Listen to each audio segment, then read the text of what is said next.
Hello everyone and welcome. It's been a while since I did a painting video and I have a very good reason for that. So let me just explain what is first going on and then I can talk about other stuff while I paint. So first up, right now I am doing the Thermagants and I am doing the really light fleshy bits first. I don't know what to call these. These are supposed to be just some accent parts that I decided to do in etheric blue, as I did with the previous models. I disassembled these in a few sub-assemblies so that they are easier to paint, and yeah, that's mostly all that there is to it. I will assemble them once they are painted. This is why push-fit models are great. You can easily disassemble them for painting and it should be a lot easier. Alright, let's get back to the other topic, which is why have I been slacking off on painting these guys? Because I will never get my Tyrannid army, or any army done for that matter, in this rate if I spent a month doing 5 models. The reason is that I didn't spend actually a month doing 5 models. I roughly spent about, I don't know, I'm guessing here because I didn't do the math yet, roughly 8 hours on these 5 little guys. Why did I spend so much time? Is because as usually I have to film and everything, but this is how much it takes me at this point in my hobby journey, so to speak. But the main reason it has taken me so long is because my time on painting these is quite limited because of my health reasons. I have a lower back hernia and it has activated this past month, and while I was planning on getting to work around the house and doing some more DIY projects, that has completely stalled, and I will hopefully have an update for you maybe next week. I don't really know. Now the thing is that, okay, you said that you can't work around the house, so why aren't you painting? It shouldn't be that difficult to paint. It doesn't take too much effort, and you know, just use your hands. Unfortunately, I also need to sit in a chair to be able to paint, and for the past month I have been unable to sit in a chair. At one point in time there was serious talk about having some spinal surgery just to be able to not be in pain. Fortunately, it was okay for me to work on it with some physiotherapy, and right now I am able to sit in a chair almost comfortably, let's go with that, and I only have to take breaks every so often. But for a long time I was unable to sleep properly, I was unable to sit in the chair, walk even. So yes, it has been a trying time, but it's over now and I can focus on other projects as well as getting back to my main job, because that one has always also been difficult getting back to. I've had a lot of sick days, and those take a toll on the salary and as well as other stuff. It can be boring to just lie on your back and not be able to do anything for a long time. But fortunately, again, I say this is over and I can focus on moving forward and getting on with all of the other projects. So what's going on? I'm going to try and get some more painting on some of these miniatures. I have even slacked off on doing all of the normal, newish, or whatever you want to call it, all the shorts that I put out with the combat cards.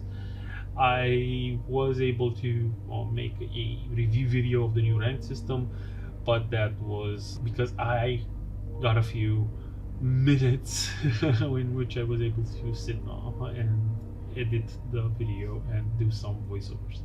Now it should be better because again I'm feeling much better and I can sit in a chair for longer periods of time. I still have to get up from time to time to stretch my back and make sure that I don't overdo it, but again it's better with each passing day, and hopefully I won't have to get into surgery. Alright, let's get back to what I'm doing over here. I'm painting all of the weapons on the Neurogaunts with some Troll Slayer orange. Troll Slayer, wow, that's a mouthful. Yeah, again, this is a mixture of the layer paint, the Troll Slayer orange, and some contrast medium to give it the same properties as a contrast paint. It's not ideal, but it still does what it's supposed to do, as in pull in certain areas better and give dark and fill in all of the recesses with darker color and have brighter over all of the rest of the fleshy parts. Let's go with that. I chose this because it stands out, makes the weapons much more visible. I did the same with the Termagants and they looked great. Well, I continued the same color scheme. I saw that some users paint their Tyrannid weapons the same color as their body, some others chose an accent color, it's different, but I prefer it like this, and it's clearly visible on what the main weapon of each model is, and it should be fine. What I can tell you is that the problem with me holding all of these pieces on separate supports for quite some time, they tended to jump off, and putting them back on, it slightly damaged the pin points that are used to hold them in place, but that was easily solved with a bit of glue, and that was no problem at all. So yeah, there are pros and there are cons, and again, I don't really try to pin them with brass rods or paper clips or anything like that, but I think I might do that with future projects who are not, future projects which are not as easily disassembled going forward. But I'm getting a little bit ahead of myself, and right now we should be getting and commenting on the fact that I've started base coating with purple, and this is, although I started with a small part with one of the legs, I chose a very small brush, a detail brush, just to be able to make sure that I don't go overboard, especially over the areas that I already painted with the etheric blue, and I wanted to be very careful to make sure everything is fine and I don't have to do as many corrections. And this time I can say that for this project I had very little correcting to do, especially because again I got the order in which I should do these right, because you're supposed to do from light to dark colors to make sure that if an accident happens, it's easier to clean up when you have the final dark colors, even though you may easily streak some of the lighter colors, you might just get away with it being like a shadow or something, so it should be okay. But again, not many problems on this project while I was painting. However, what I'm having right now trouble with, and that's because I'm a perfectionist, sometimes I put my finger on freshly painted parts. That's not a problem in terms of dirtiness or anything like that, but it just, I have to come back again with some paint and make sure I don't leave any fingerprints or stuff like that. But it's fun, it's fun. I wouldn't call that a mistake. It actually helps you to make sure that it doesn't pull badly or anything like that, and you get to do another pass and it should be fine. Alright, again, these were fun to paint and quite somewhat easier to do than the Leapers. They don't have as many details, I have to say. They look, and they're much chunkier. The Warhammer Leapers were really stringy and you had to pay close attention. You didn't have a lot of space. These guys for Tyrannids almost have like big flat surfaces, so there's that, and it was a lot easier to paint rather than something that is really tiny and have to get into each and every nook and cranny. Doing them was fun, and I honestly think that going forward it's going to go even faster. Other than the Neurogaunts, those are gonna be really finicky. They're the smallest ones that I have yet, Tyrannids at least. So yeah, I'm really looking forward. At the same time, I'm a little scared to tackle them. One, they are plenty of. They're almost half of the number of Barbgaunts, and I know that it was a pain to do all of those. But hey, it's a horde army, and I have to do a lot of models. So yeah. Other than that, after that, I will have to ask you to vote because I'm running up on what to paint next. I want to see what you guys think and what you guys are interested in seeing, and maybe get a little heads up. As in, should I go with the Tau, the Space Wolves, or change my approach and do something else as well? Because I'm really getting tired of painting Tyrannids, and I want to do a little thing. But again, I'm getting ahead of myself because there's plenty more Tyrannids. Because after these and the Neurogaunts, I have to do the Winged Prime, and then the 3 big models of the Screamer Killer, the Neuro Tyrant, and the Psychophage. So yeah, that's going to be fun. But then again, they're pretty big, and I should be able to get them done quickly. Hopefully, he says, in the hopes that he's encouraging himself. What else is there to say? As you can see, I moved on to painting the arms on the weapon itself, which is technically part of the body, but you know, due to the way that these things combine, some parts of the actual Tyrannid rather than the weapon have to stay with the weapon. It's much easier for the molds and so on and so forth. But, and from time to time, of course, like I said, I did less mistakes. I didn't do any mistakes. I did some mistakes. I'm rambling, aren't I? Okay, I need to stop and take a breather. Alright, as you can see, I tried to clean up as much as possible with a bit of water and a empty brush. That is usually the case. I do manage to save, but if that doesn't work, the correct step to fix something that has already dried and or you cannot really separate the colors anymore is to just come back with a bit of white or whatever your primer color is, and then wait for that to dry completely and then apply the correct paint. So not much to be said, just filling in some tiny cracks that I did. I think I may have shown you this already. Again, for expediency purposes and for my sanity while doing these voiceovers, I decided that I'm not going to show you each and every model that I paint out of the 5 and make this a 8-hour painting video. Instead, I'm just going to show you a few parts of an entire model. So basically, in the end, you will see all of one model, how I painted it, even though it's in parts from several models, and in the end it makes one whole model. For the hooves and claws, I went with Shaiish purple, and it's a much darker purple than Magos purple, and it's almost very close to black, but it has a very dark tint of blue, so it looks great, and you get a feeling that it is something different from normal earthbound animals and so on and so forth.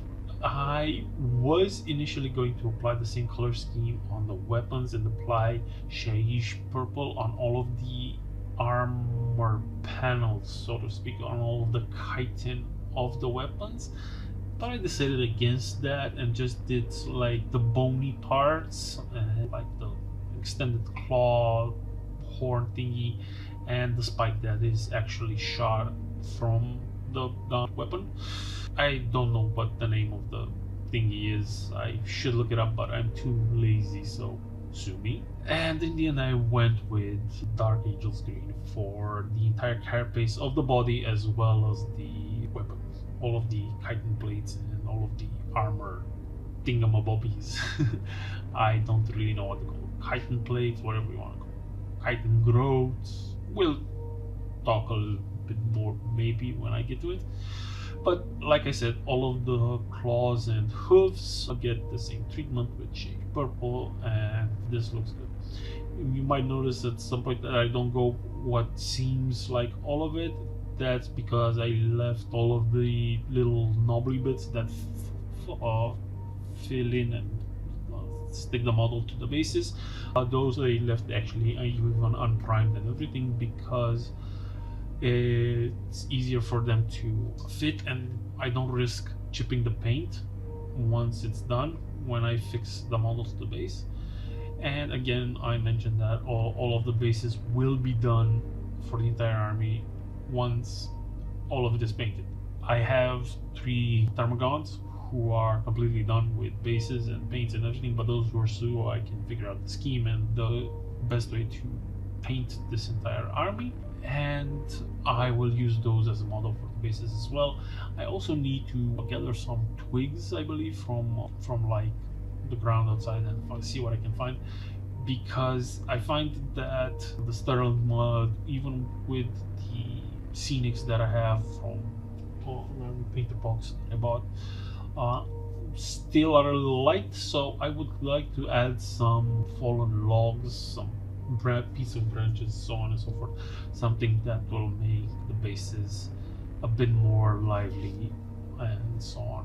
What I'm going for is like they're on the edge of a forest, not necessarily in the middle of a forest, but rather they're coming out of some large shrubbery, and that is a very, very, very, very stretched Monty Python reference with shrubbery. Hopefully, maybe. I don't know. You be the judge. Is it or is it not a Monty Python? I don't know whether I'll be able to get to that point and say that I synchronize it perfectly, but I'm gonna try. So hopefully I have just started painting the carapace, like I said, with Dark Angel's Green, and by now I have started this process, hopefully. The reason I'm saying is because I am doing a voiceover over me watching the video of me paint, and in order for me to remove all of the pauses and all of the uhs and ifs, which will probably be automated now that I say it, hopefully not, I'll have to take a look at that, maybe, but basically all of the filler words, this is done automatically by the editing software, and I lose quite a few seconds, maybe even minutes out of the voiceover, and that's why it doesn't always sync up. That's why I wait a little bit before commenting on exactly what is happening on the screen, and that is why there will be these gaps. If I made these shorter and just did it out of a few pieces, that would be a lot better, but I am also, like I said, incredibly lazy, and that is why I'm trying to do this in all one piece in one sitting and talking a lot while not drinking, even though my throat is parched. And because now I said it, now it's way worse and I have to take a break. But I'm not, because again, I'm lazy and I don't want to have to start again and sync up and do something else and realize that it's bad. This way I am forcing myself to get it right the first time. Oh boy, oh boy, oh boy, oh boy, oh boy. Like I mentioned before, it's the part where I do the chitin, or the hard shell with Dark Angel's Green. I chose this color because it looked like something that the hive mind would have used to camouflage them in a foresty environment, and again, shrubbery environment. But it is something that I wanted to emphasize, that these organisms adapt quite quickly, and it is something that they would immediately add to their roster and make them fit in with their environment as much as possible. And because I really thought that the purple and green scheme would look really cool and awesome, I know they're not exactly, you know, complementary colors. You know, for like purple, I should have gone with like a yellow, but yellow is not necessarily my favorite color. So there's that. Like I mentioned before, I don't know if I'm synchronized, but due to the fact that a lot of times the weapons jump out of their supports on the clips that I use to hold them there, if over the time you just clip on and clip off, clip on and clip off, especially if you use the joints, they may become damaged. But again, this is easily solved with a bit of glue. Another thing that I found interesting was that, and I didn't realize it in time when I started this project, and this was a fun solution for me to figure out, was that despite them looking almost identical and having the same kind of joints, the pieces are not exactly interchangeable between the models. There are microscopical, probably, or even a bit bigger but problems that will cause them not to fit with any of the models. So the weapon from one will not be easily transposed on the other. In order for me to mitigate this, you will notice that I have some rings, some colored rings on some of the supports. These are some key silicone thingies, are supposed to help you differentiate keys better.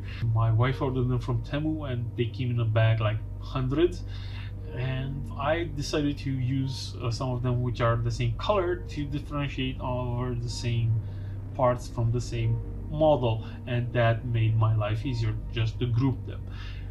Unfortunately enough, of course, when it actually came time to put them all together, I didn't realize that I messed it up, and I had to force a few pieces and to make them stick and use some glue wherever needed, but that was hardly anything. If you do this from the start and you make sure that you don't mix and match the parts once you put it on a support from a color, you should be fine. And it's something that I highly recommend. Find a way to tag your supports or your pieces that you understand, that you know, especially when working with some assemblies and working on more models at once than is needed. I'm not sure I'm doing the good thing over here while dealing with an army, because from what I saw, in order to paint faster, you should just paint the completely assembled miniatures and just hope you get everywhere, and if you don't, that's fine. But that's not how I work, and I don't have that many models yet. But then again, I do, and I want them done. It's really complicated, so to speak. I'm gonna try and do the best I can and see if I can get away with it on the new Tiny, and maybe I won't be able to, I won't mess them up too bad, and so on and so forth. But and I shouldn't be working with some assemblies on like horde armies and so on and so forth. But this is the way I like to do it, and it allows me to truly have the fully each and every corner painted of the model. And again, now I truly do see the benefits of priming black, and if it's not painted, it's not painted, it's black, it doesn't matter. But these are primed white to have the colors of the contrast colors stick out as much as possible. So yeah, that's definitely something that you don't want to do if you're not ready to fully paint each and every square millimeter of the model, because that white primer is going to stick out as a very sore thumb, especially if over that are the really dark colors, like the Dark Angels green or the Shade purple, or even the Megos purple can at some point really be taken down a peg if there is like a dot of white. Now again, as you notice, I don't like to paint highlights and edge highlights and so on and so forth, and at some point I am honestly taken aback by how many, if I missed a spot and or if the light shines in a different way, if that happens, whether or not I painted that particular dot when it's actually a trick of the light and it's just a shiny bit of paint. I could mitigate this by painting on layers of, I keep coming to the word gloss, but it's the other word, it's matte varnish.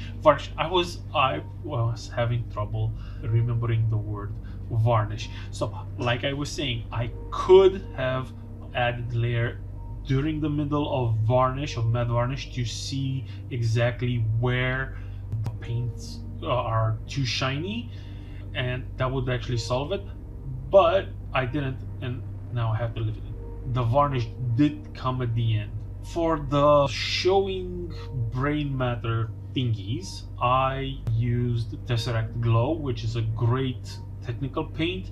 It really gives the impression of glowing, and there were sort of a few dots of what seemed to be eyes, and I painted those with Mephiston red. And finally I gave them all a spray with my airbrush with matte varnish, which took out the shine, including from the brain matter, which I kind of wanted to glow and it wasn't feeling really well.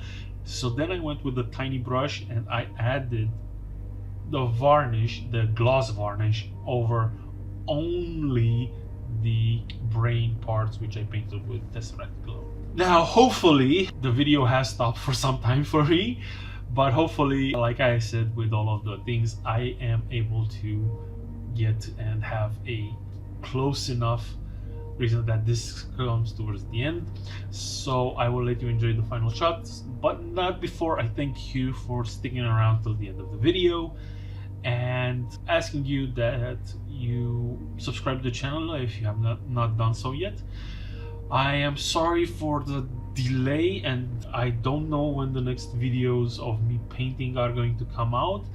I ask that you be patient and help me get through this period of difficulty, of medical problems and so on and so forth, by, you know, staying there subscribed and sharing it with a friend. So yeah, I'm really hoping that at some point in time I will get to the next level of this YouTube journey. And again, thank you for checking out this video. I really hope to see you in the next one. It's going to be either the Tyrannid Prime or the Neurogaunts, however I feel at the moment, but I need to get these Tyrannids done. And once the Tyrannids are done, I will make a poll and get your opinion as well. But the final decision is going to be with me deciding what I want to tackle next in terms of painting. Again, this is supposed to be fun for me. But again, I am rambling, so for the final time, thank you all for checking out this video, and I promise to see you in the next one. Bye bye.